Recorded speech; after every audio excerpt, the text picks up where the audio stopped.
ছোট্টবেলাকার কথা বলছি। আমার মা যখন পোস্ত বড়া বানানোর জন্য পোস্ত বাটতো, তখন পেঁয়াজ লঙ্কা দিয়ে মাখতো যে কাঁচা পোস্তটা, ওটা আমি খুব খেতে ভালোবাসতাম।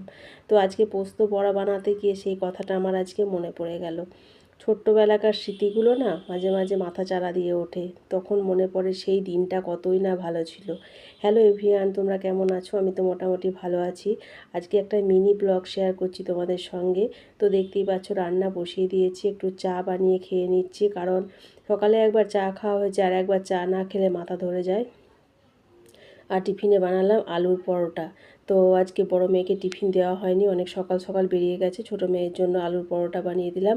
আর পার্সে মাছ এনেছিল, আলু দিয়ে ঝাল করলাম, কারণ এই মাছটা আমার মেয়ে আর আমার বর খেতে ভালোবাসে, আর সেরকম কেউ খায় না।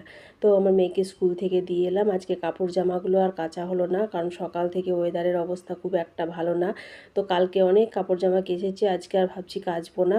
তারপরে তো সামনের সপ্তাহ থেকে মেয়ের এক্সাম শুরু হবে। তো মনে হয় দুদিন স্টাডি লিভ দেবে, তখনই আমি হচ্ছে জামা কাপড়গুলো সব কেচে নেব। তো বাড়িতে চলে এলাম। তো দেখো বৃষ্টি যখন না হচ্ছে তখন কত গরম, আর যখন বৃষ্টি হচ্ছে তখন ব্যাস ওয়েদার অন্যরকম। তো বর্ষাকালের এই খাম খেলে পরে আমরা না পাগল হয়ে যাচ্ছি। পুজোটা কেমন কাটবে কি জানি। পুজোটা যদি ভালো না কাটে না, সত্যি সারা বছরের অপেক্ষা আমাদের এই পুজো। পুজো যদি না ভালো কাটে, সারা বছরটা যেন ভালো কাটে না। তো দেখা যাক। তো পুজোর জামা কাপড় তোমাদেরকে কীরকম কেনাকাটি করলে। আমার তো মোটামুটি হয়ে গেছে। তো একটা পেয়ারা ছিল, সেটাই বের করে রাখলাম, পেয়ারাটা খাবো।